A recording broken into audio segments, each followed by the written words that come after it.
चमन परी के घर जाता है। दरवाजे की कुंडी खिटखिटाता है। अरे चमन, सुबह सुबह क्या हुआ?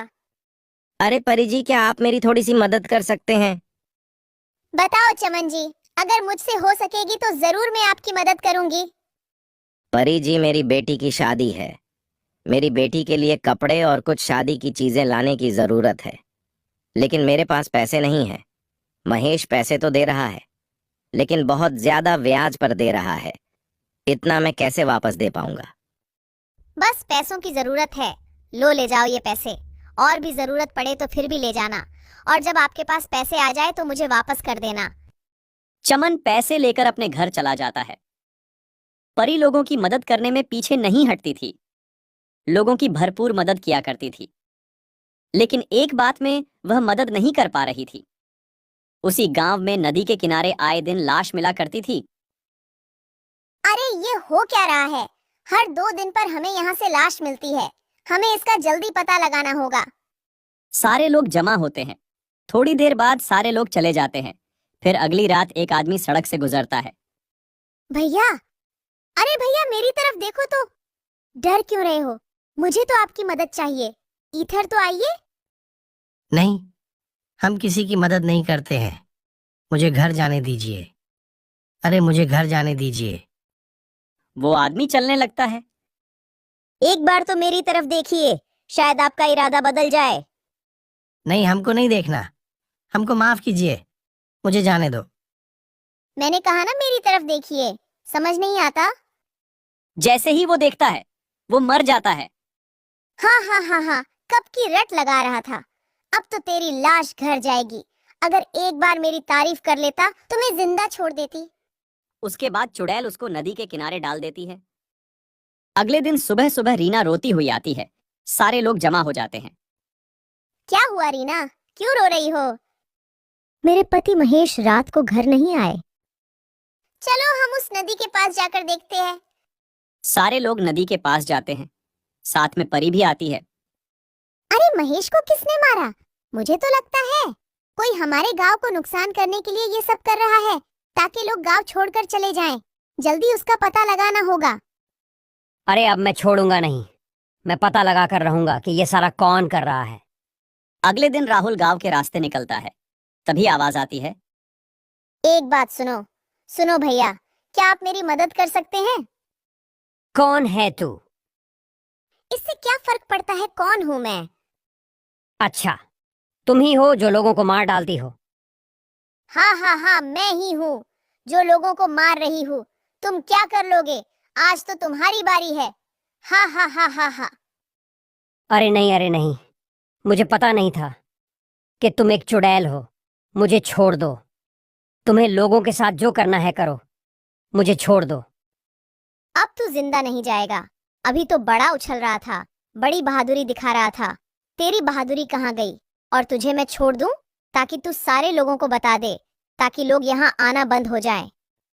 अरे नहीं, मैं किसी को नहीं बताऊंगा। किसी के सामने मुंह भी नहीं खोलूंगा कि लोगों को चुड़ैल मार रही है। बस मुझे जाने दो।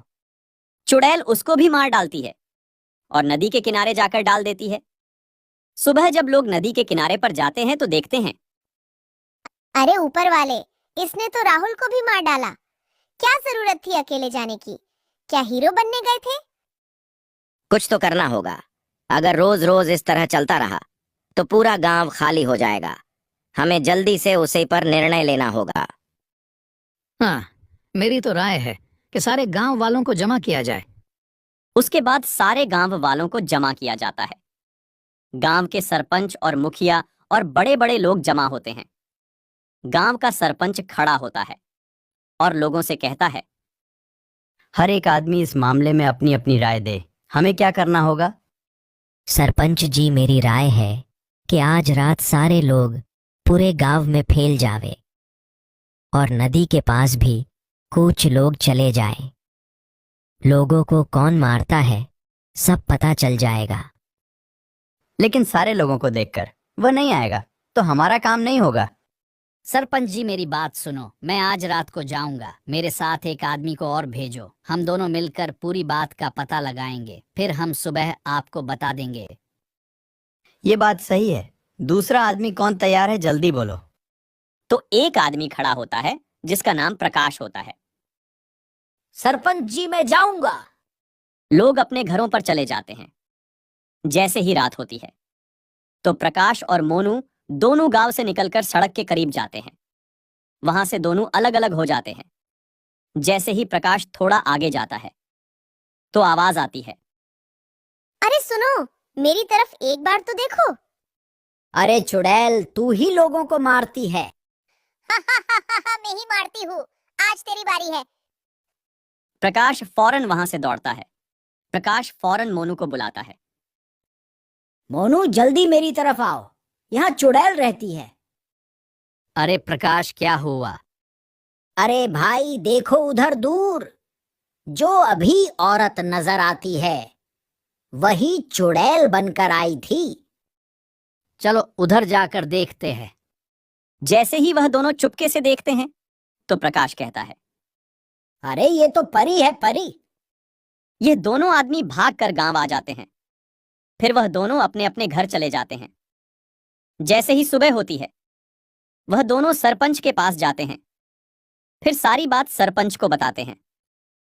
फिर सरपंच गांव के कई लोगों को लेकर परी के घर जाते हैं। सारे लोग और सरपंच परी के घर जाकर दरवाजा खिटखिटाते हैं। परी बाहर नहीं आती। सारे लोग आपस में एक दूसरे से कहने लगते हैं, लगता है परी को पता चल गया है, अब बाहर नहीं आएगी। उसमें से एक आदमी कहता है, मुझे तो लगता है परी भाग गई होगी। सारे लोग शोर करने लगते हैं, जिसकी आवाज सुनकर परी घर का दरवाजा खोलकर बाहर आती है।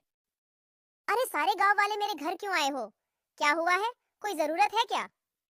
नहीं नहीं, हमें यह खबर पहुंची है, आप ही रात को चुड़ैल बनकर लोगों को मारती हो। अरे ऐसा कौन कहता है कि मैं रात को चुड़ैल बनकर लोगों को मारती हूँ?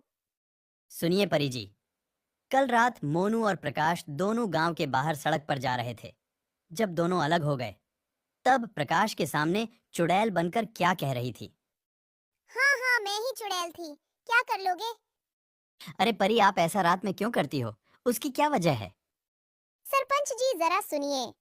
जब मेरा पति चोरी करते हुए पकड़ा गया था, उसी वक्त गांव वालों ने मिलकर उसको मार दिया था। उस वक्त मैं प्रेग्नेंट थी। मेरे पति के मर जाने के बाद मैंने आत्महत्या कर दी थी। तब से मेरी आरती चुड़ैल बंद कर भटक रही है। मैं किसी को नहीं छोड़ूंगी, सारे गांव वालों से बदला लेकर रहूंगी। तभी परी चुड़ैल बन जाती है। तभी सरपंच के पास दो आदमी आकर कहते हैं, सरपंच, हम तांत्रिक को लेकर आते हैं, वो चुड़ैल को अपने कब्जे में कर देगा। वो दोनों तांत्रिक के पास जाते हैं और तांत्रिक को सारी बात बताते हैं। तांत्रिक उन दोनों के साथ आता है। तांत्रिक चुड़ैल से कहता है, गांव वालों को परेशान करना बंद कर दे। नहीं, मैं गांव वालों से बदला लेकर रहूंगी। तभी तांत्रिक चुड़ैल को आग लगा देता है। चुड़ैल जल जाती है। सारे गांव वालों को चुड़ैल से छुटकारा मिल जाता है। सारे गांव वाले तांत्रिक का शुक्रिया अदा करते हैं। गांव वाले तांत्रिक को बहुत सारी चीजें गिफ्ट करते हैं। तांत्रिक उन चीजों को लेकर चला जाता है। फिर गांव वाले खुशी खुशी रहने लगते हैं। सरपंच मोनू और प्रकाश को कुछ पैसे दे देता है। उनकी हिम्मत की वजह से पूरे गांव वालों को छुटकारा मिलता है। दोस्तों, इस कहानी से हमें ये सीख मिलती है, कभी भी किसी पर आंख बंद करके भरोसा नहीं करना चाहिए। हमारी